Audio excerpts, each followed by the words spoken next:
say a special thanks to Kingsley because when I talked to him about a week or so ago, he was very apologetic because he said he had to be in New York today for an interview on CNBC.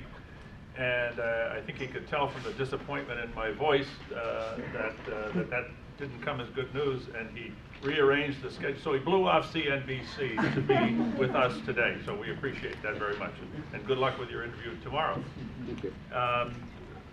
Ron and John, that was terrific. I look forward to the animated version of that. If anybody in the room has those skills, that would be great.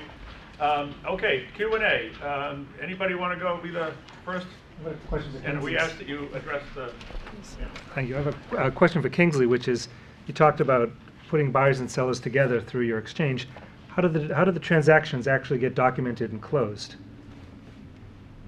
Interesting legal question.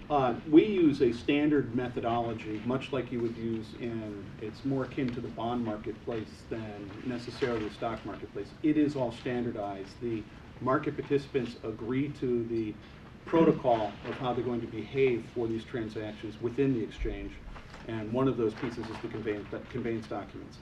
So the process is really construction of a settlement statement more than it is legal documentation. That's all standardized. An example would be like if you're going to buy stock at Schwab or wherever, you buy it and you know what's going to happen.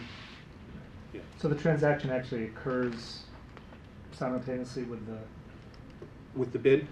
Let me just, I'll take a second and outline. The asset becomes available for sale, and by that's all the information that's available for the asset it is there. I mean, anything that is known about the asset is available for sale for you to do your due diligence. So there's no post bid due diligence involved. It's usually time and date certain when everybody submits their bids, and then the seller, assuming the reserve price has been met, selects the bidder. It's almost always the high bidder. Sometimes it may not be. Money's wired in 24 hours, a large deposit. The bid is in fact a contractual obligation to close, and then the asset settles in 7 days, so to speak. Okay, great. Any other questions? Yeah. Terry? Yeah. A little closer to the camera. I address it to the panel. What will it take to secure somebody like AIG and Citicorp? We put in this huge amount of money, and it still seems undercapitalized. They're basically insolvent. At what point do you say we're going to stop, or if we do, is that going to bring everything down? Yeah, I mean, some of the problems is with the risk-weighted capital issues, okay? And it was a combination of risk-weighted capital and the fact that risk-weighted capital was largely based on ratings. So to give you a quick example, AAA securities have a 20% risk-weighted capital, and what that means is that's how much assets that you basically have to, through formulas, set aside against that asset on your books, and that's how we measure capitalization of financial institutions. Now, when ratings migrate downward, it causes risk-weighted capital to go out of whack, and the difference between a AAA rated security at 20% risk-weighted capital and a BBB security, which I think is either 100 or 200%. Do you remember off the top of your head? I think it's 200. Yeah, I think it's 200%.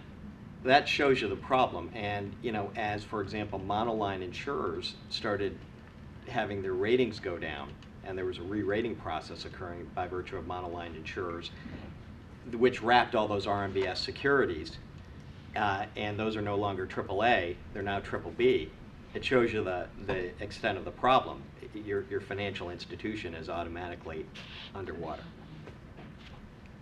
But are you saying until the residential and the commercial markets come up, basically we're just going to be pouring billions into a hole here just to keep these things afloat? I have a theory. I think Tim Geithner, when he went out there and he said this vague response to the market, really wanted some market input, which is actually occurring. I mean, I think people are in the market and they're saying to the FDIC and they're saying to these other institutions, this is what we think needs to occur. And I think they're going to take an approach which is a multi-pronged approach. I think anything that we expect, which is going to be a very simplistic answer that's going to cure the whole system, is not really going to work. I think you have to look at it and say, look, this is going to take a lot of approaches, you know, and some of them are going to be, for lack of a better word, and this is a point that Ron consistently makes, and I get the advantage of sitting in with Ron a lot, so I can hear him make these points, and so they echo in my head. Some of these answers, shockingly to say, are probably going to be securitization answers, because the problems are securitization based, and the cure is probably at least partially securitization based. Well, in that connection, and maybe this question is for you, Ron.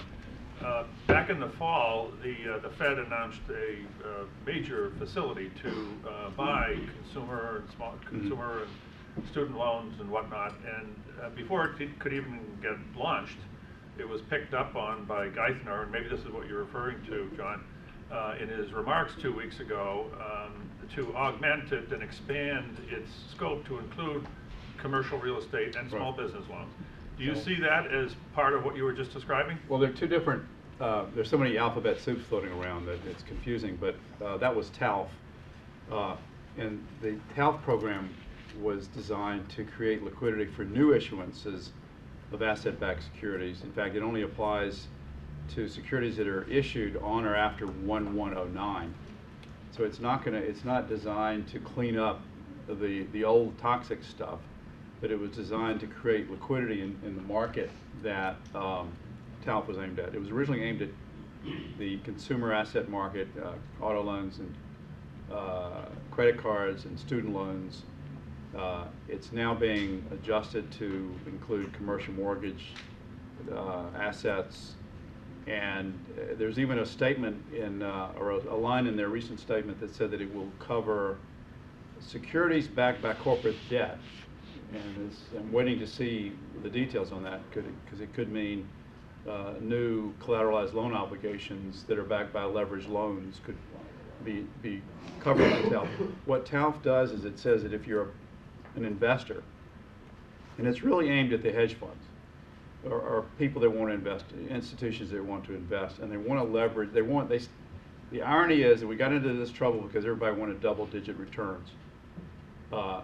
If you buy a newly issued AAA rated security, you're not going to get a double-digit return. But if you can go to the New York Fed, which is going to be administering TALF, you can take that security, you can borrow against it, and by leverage, you can jack up your yield. And so again, it was designed to deal with newly issued securities backed by certain types of assets. The problem with the toxic assets, and I think Martin alluded to it in his presentation, is that we still are in this Mexican standoff. The banks, it's not that we don't have price discovery, the banks just don't like, Kingsley made the point, the banks can't afford to sell even though there's plenty of money out there to buy. And the government is going to have to decide, does it want to just go ahead and let the banks fail through price discovery and get the assets out of the banks? Or are they going to pay a premium, in which case who's going to benefit from the premium? Or is there some other alternative that will provide a softer landing for these institutions? Because right now the institutions are looked at as bottomless pits. Nobody knows the extent of their problems to this day. Nobody knows how bad the so-called toxic asset problem is. Yeah, and building one quick point off of Ron's point, one thing that's different than 1990 through 92 timeframe was, in that instance, you had the RTC going in and taking over failed institutions, and they forced the sale of assets. You know, we're not there yet. We're still at this nationalization discussion.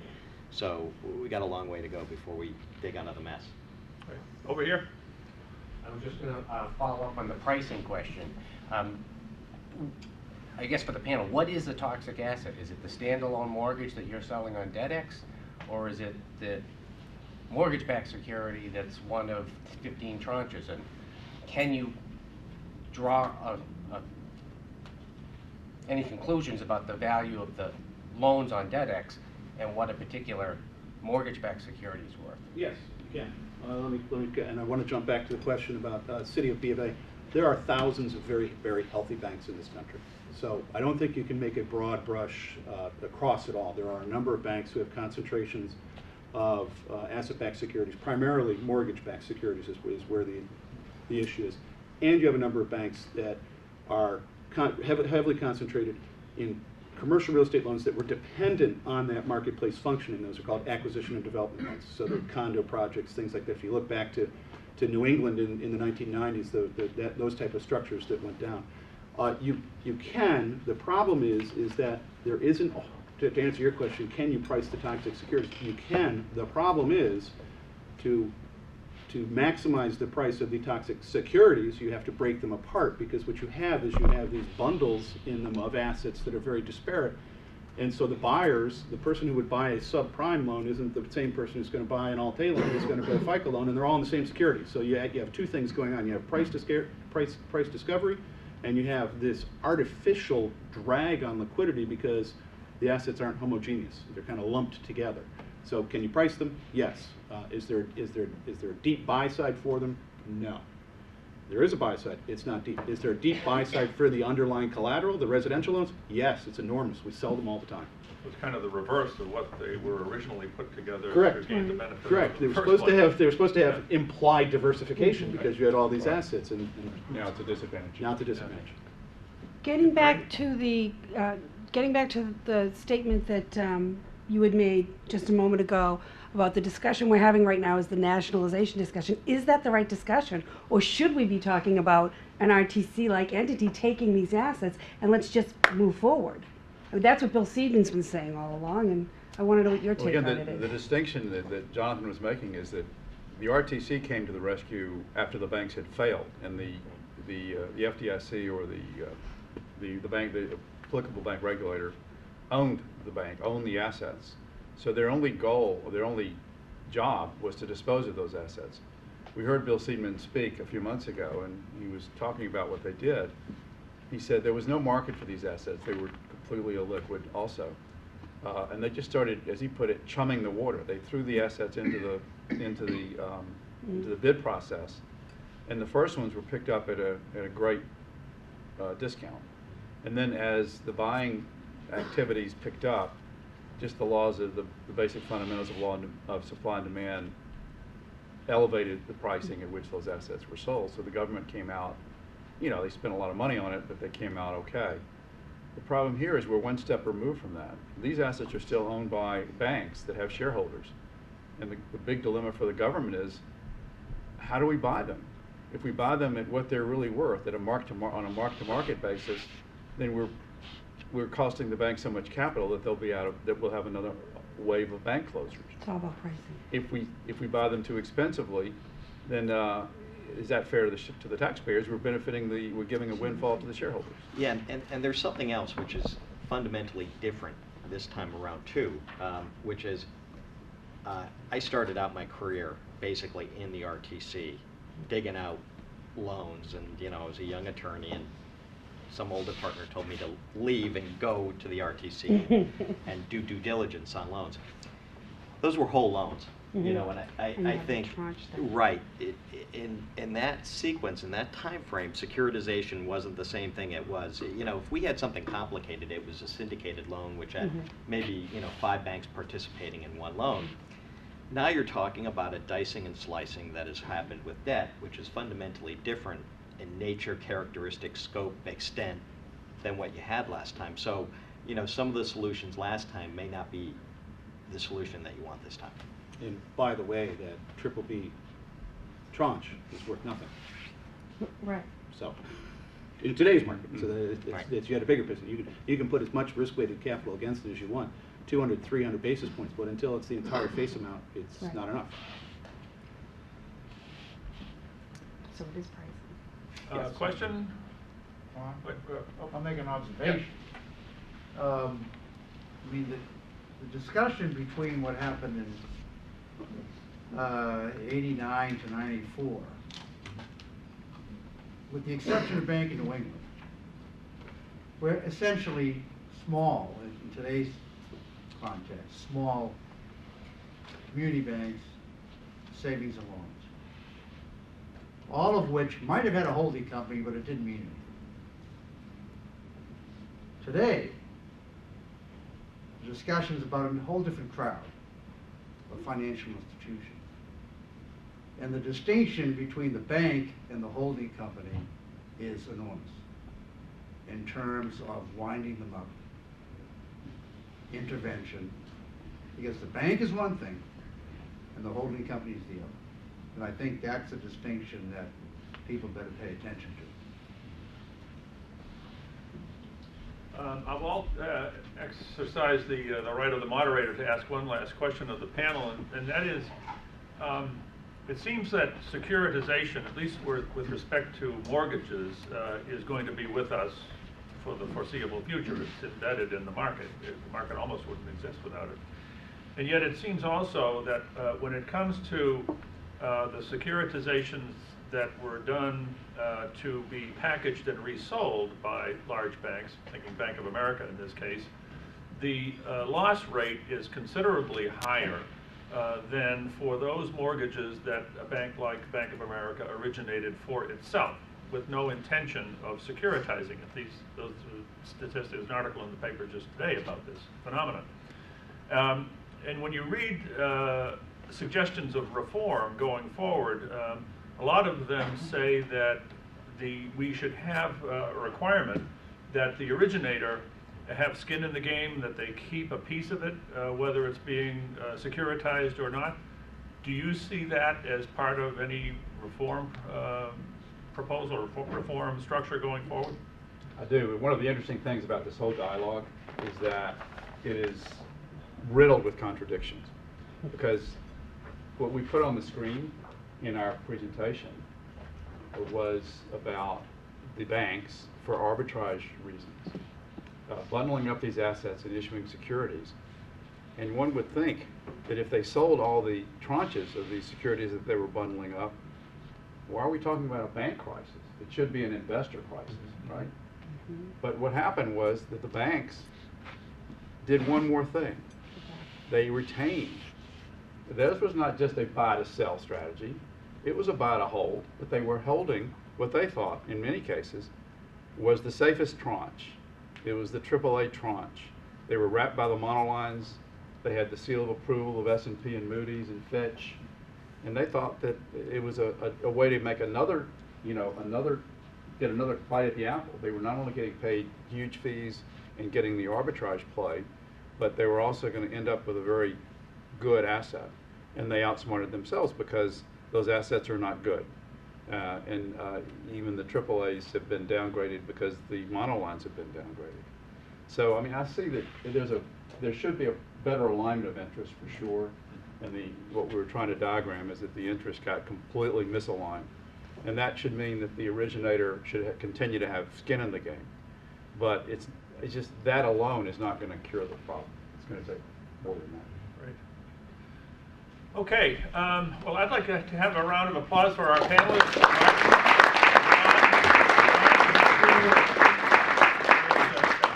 It was a very informative discussion. We meet again in 2 weeks at a place to be determined. At that time, we will be hearing on our drill down issue. The topic is bankruptcy, the uses and abuses thereof. And we'll be hearing from the CEO of a regional bank holding company that decided not to take the TARP. His name is Kevin Bottomley. He's the CEO of Danvers Bancorp. So thank you again for your participation and your interest, and thank you to Brown Rudnick for hosting the event.